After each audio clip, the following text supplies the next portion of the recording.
ეს არის პოლიტიკური პამფლეტი იმაზე, თუ რა მოსდის ადამიანს, რა ემართება, როდესაც ის კარგავს საკუთარ თავს, მას აღარ ეკუთვნის საკუთარი თავი და მისი ცხოვრების მთავარი არსი და მიზანი არის კარიერული წინსვლა მხოლოდ და მატერიალური მდგომარეობის გაუმჯობესება. რაც შეეხება ჩემს გმირს, მე ვთამაშობ სისტემის ერთ-ერთ რიგით რგოლს, ჩინოვნიკის თანამშრომელს, რომელიც მხოლოდ და მხოლოდ იმით არის დაკავებული, რომ დაუახლოვდეს როგორღაც თავი მოაწონოს, ფამილიარული ურთიერთობები დაამყაროს ჩინოვნიკთან.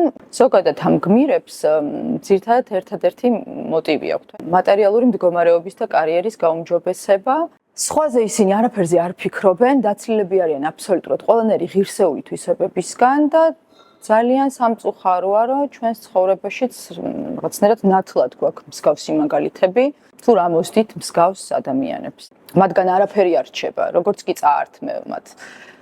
ძვირად ღირებულ ტანსაცმელს ჩამოაშორებ მათ ამ რეგალიებს, ასე ვთქვათ, მათგან არაფერი არ რჩება. ისინი არიან რეალურად არარაობები.